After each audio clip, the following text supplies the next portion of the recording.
Filed a notice of tender payment. I'm challenging the jurisdiction. Actually, that's not correct. The file indicates that you submitted an affidavit of poverty. On the order, it did not specify how to pay. It was your obligation. Mr. Freehouse, please ma'am, I need to finish what I have to say. You cannot make a ruling over something that you don't know. I'm sorry, Ms. Ballard. You cannot make a ruling over something you can't know. You saying you don't know is an unacceptable response. Ms. Ballard, what? I'm not going to call your case formally right now. Right now, what I'm looking for is how long do you think that it will take to present what you want to present to the court today? To my understanding, has the court reviewed the affidavits that has been submitted? Yes, ma'am, I have. Okay. So what can I expect as far as procedure? How will this hearing go? Well, so typically what will happen, because you are the movant, you're the person presentation that you would want to make. Sometimes people choose to do that. Some people don't choose to do that. But the idea is that if you wanted to explain to me what your position is in some shorter or different way from how you put it in the filings that you made, and then I would call on Ms. Akpati on behalf of her client to make a response. And then typically, because you're the movant, I would let you have the last word. And then sometimes I rule during the hearing. Sometimes I take it under advisement. It just depends on the circumstances. But if you wanted to make a presentation to outline verbally for me what you believe are the important issues, how long would that take? I'm not sure. To my understanding, with this hearing, I was under the understanding that the affidavits that have been presented are fully understood, and that based on what I have submitted, that there would be a proper decision and ruling. Okay, so I'm interpreting that, Ms. Ballard, as you wanting to rest on the materials that you've sent, and that's perfectly fine. Ms. Akpati, what presentation, if any, did you intend to make? I'm just trying to get a time idea of how long this might take. 5 minutes, Your Honor. Okay. From my position, I filed an affidavit of priority interest in the property. I don't understand how we can be at this point when I'm not a tenant and there's no contract for being a tenant. The other party, the opposing party, says that they have interest in the property, saying that they have a sheriff's deed, which is what it's a color of title. It's not the title. There's no position of equity with that sheriff's deed. So to my understanding, with there not being a contract, and I'm challenging the jurisdiction of this other entity, I'm requesting that this motion under the titles, under the Rule 60B, that, this is thrown out. It just, we don't have a contract. There's nothing to really argue here. So, it's clearly displayed and stated in the affidavits that I submitted. And bottom line, we don't have a contract. The other entity does not own this property. Okay. I have priority interest and equity in this property. Okay. Thank you, Ms. Ballard. At this stage, the hearing shifts from property ownership arguments to one critical question. Can the defendant actually prove that a legally recognized payment was made? That single issue is about to determine the entire case. As I said, I have had a chance to review the magistrate court file and the appeal materials that you filed in this case. One question I did have, Ms. Ballard, is that part of the order that was entered against you, which you are challenging here, right? The magistrate judges, the purpose of this action is because the magistrate judge entered an order that said that you were not entitled to possession, and that and you're challenging that order. And I understand that part. But part of the order also requires that for you to challenge it, you're required to make some payment into the registry of the court. And my looking at the system, I don't see that any payments have been made. I think that that's part of Ms. Akpati's argument in a brief that she filed a couple of days ago, that you have not made a payment into the registry of the court to preserve your appeal rights. Can you tell me about that? If you have made a payment and maybe I just don't have it in my system, or if you haven't made a payment, can you tell me the basis for that? I have. They did not ask for rent. They didn't put in an affidavit to ask for rent. So, and there's no contract. But I have paid into the court of registry. The paperwork is there.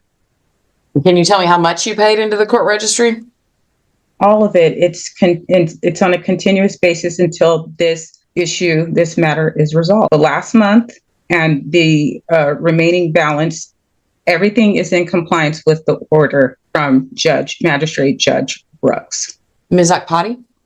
Your Honor, just to get straight to the point, no payment has been made. I did call the court this morning, and there has been no payment made. So if Ms. Ballard is saying that she has made the payment, could she provide to the court some form of evidence showing that she's made the payment? Because, again, as of 15 minutes ago, no payment has been made, or the court is not aware of any payment being made. Yeah, I have looked in both the magistrate court file, which is often where those payments will go, and I've looked in this action. And the financial documents don't indicate that any payment has been made in either case, other than the original, I think, $103 filing fee that was paid by the defendant in the magistrate court. I don't see anything that indicates payment. I'm happy to follow up with the court because sometimes the clerk gets a little bit behind, but do you have any documentation regarding when you made those payments or the amount of the payment? It was a couple weeks ago when I filed it into the court of registry. Okay, what did you file? Did you file like a proof of payment, or what did you file? It is basically a money order. I apologize. I need to take a brief break for something. Hold on just one moment.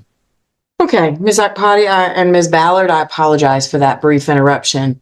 Okay, so where we are right now procedurally is that there is a dispossessory order that was entered by Judge Brooks on December the 7th. Respectfully, Ms. Ballard, I don't, if you can provide me with some documentation of the payment, I'm happy to pursue that with the clerk of court and find out if there is some, issue with it being credited to the wrong file or something like that. But absent any such documentation, there's no evidence that the required payment has been made. So I tendered a payment into the court of registry. If my payment was not accepted, I would not have received a case number for this. It had to have been in order to get this case number. Actually, so I have to feel bad. Actually, that's not correct. So the file indicates, Ms. Ballard, the file indicates that you submitted an affidavit of poverty, and that poverty affidavit was granted for the filing fee. So you didn't have to pay a filing fee to be able to open this case. Respectfully, I tendered a payment in the magistrate court. Right. I'm not questioning, Ms. Ballard, that you did. What I'm saying is I need some documentation of that payment because there's no such payment reflected in the magistrate court. And so if you have a receipt, if you have a copy of the money order, if you have even a bank transaction indicating where you withdrew that money from, or where you obtained the money order, that would be some information that I could then go to the clerk and say, hey, I've got a party telling me that they made a payment and there's no record of it. Can you help me find this payment and why there's no record of it? According to law, I tendered the payment, and I don't know if there's some type of mix-up between both courts, but I filed it in both courts. The tender payment is there respectfully. Otherwise, I would not have been able. They even said this has to be satisfied in order to get a new case number for this appeal. Ms. Ballard, I understand that. All I'm asking is, can you tell me What was the amount? When was the payment? Where did you get the money order from? That's the type of information that I would then be able to go to the clerk and confirm that information. And then they might be able to track the payment and figure out where it went if you made the payment. All right, can you hold one moment while I get the information? Thank you kindly. Yes, so let me just turn on my camera real quick. Okay, so Yes, ma'am. I filed a notice of tender payment into the courts, and yeah, so to settle this account, I did file a tender payment to the courts, and I'm sure you can see the affidavit in there, and it has proper endorsement. It's been properly endorsed, and if you like, I mean, Ms. Ballard, can you tell me the case number on that? Is it this case number 2023 CV 390-111, or is it the 23 ED 284-322 case number? It's 23 ED 284-322. Okay. Give me a moment to look in the file and see what I can locate. Okay. Give me just a second. Thank you. Okay. Thank you for your patience as I've sort of worked through this. Ms. Ballard, Ms. Akpati, I was able to locate the filing that that Ms. Ballard was referencing, which is a notice of tender of payment to settle and close account. Yes. And is that the thing you were referencing, Ms. Ballard? Yes. Yes. Okay. That was filed. It was filed in the magistrate court on December the 12th. Yes, that is correct. Okay. My review of the notice that you filed. So first of all, I've spoken with the clerk of court, and they have no record of any payment. They have looked everywhere they can think of, including associated with your name, associated with this case, associated with the Superior Court case, and they can find no record of payment.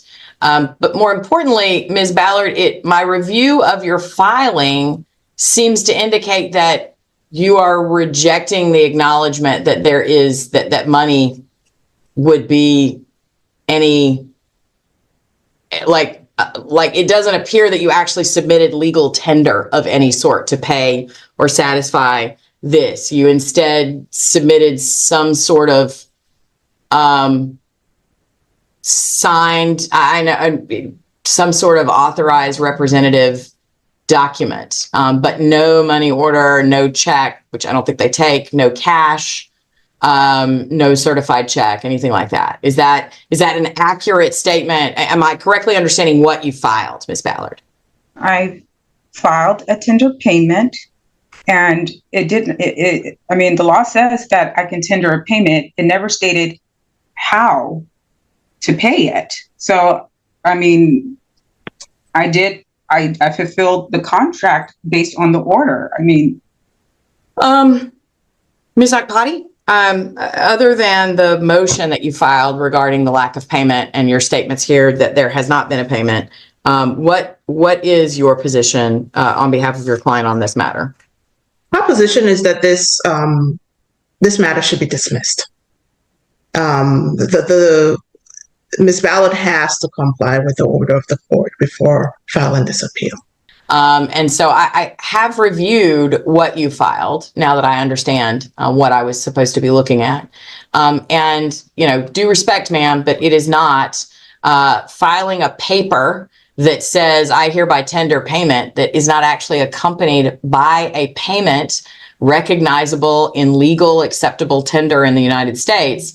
Then you have not made a payment under any legal definition that I am aware of. And so as a result of that, what species? Excuse me, Ms. Ballard, I'm speaking, and in a moment I'll let you respond. So, I mean, on the order, it did not specify how to pay. What species of payment is on there to pay? It was not specific. I'm sorry, are you saying it wasn't specific in amount or it wasn't specific in method? In method, yes. Okay. I disagree.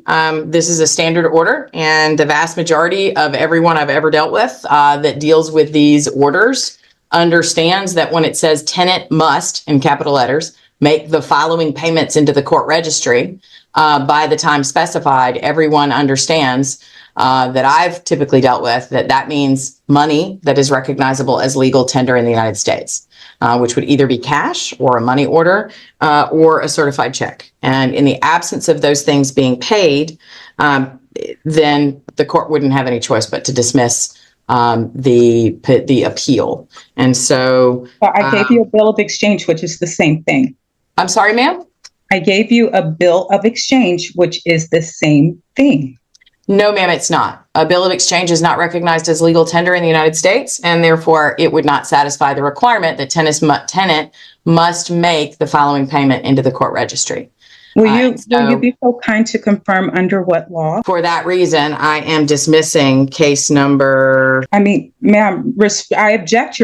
I object. I mean, it's there. Under what law does it say that it is not a legal payment, a legal tender? So, in all honesty, I don't know the answer. I could do some research and find the answer, but Ms. Ballard, it's your obligation as the movant to provide the information that the court requires in order to understand your case, to accept your case. And you have not provided me, more importantly, with any documentation or a legal citation that would provide me with some sort of basis to accept your providing me with this note of exchange as legal tender. As I said, my understanding of the law is that a note of exchange is not legal tender recognized in the United States, and therefore it does not constitute a payment. You have not provided me an answer, but under what law? Yes, ma'am, I did. The answer I gave you was that it was your obligation. Mr. Freehold, please mute Ms. I need Ballard to finish what I have to say. Mr. Freehold, please mute Ms. Ballard if she's going to continue to speak over me. Thank you. Ms. Ballard, you've been muted because you continue to speak over me, which is disrespectful to the court. I'm not trying to be respectful. You're Ms. Ballard, me and not properly. You are continuing to speak, and Ms. Ballard, stop. I understand that you do not like the outcome. I understand that you believe that that legal tender or notice of exchange that you gave me should count, but it does not. The answer to this question is that the order that was entered says that tenant must make the following payments into the court registry, and there were no payments made into the court registry, and the filing that you submitted does not constitute a payment of legal tender into the court registry and does not constitute compliance with the order that you make a payment into the court registry. And therefore, the case is going to be dismissed. Case number 2023 CV 390111 will be dismissed for lack of payment. Anything else that the parties need? Ms. Ballard, you may pursue whatever appellate rights you wish to pursue. You cannot make a ruling over something that you don't know. I'm sorry, Ms. Ballard. You cannot make a ruling over something you can't know. You saying you don't know is an unacceptable response, respectfully. Ms. Ballard, as I said, my answer was, if you would like to direct me to case law that says that what you submitted is legal, Ms. Ballard. The courtroom reaches its turning point. While the defendant insists her documents satisfy the law, the judge makes it clear that legal arguments alone are not enough without evidence recognized by the court.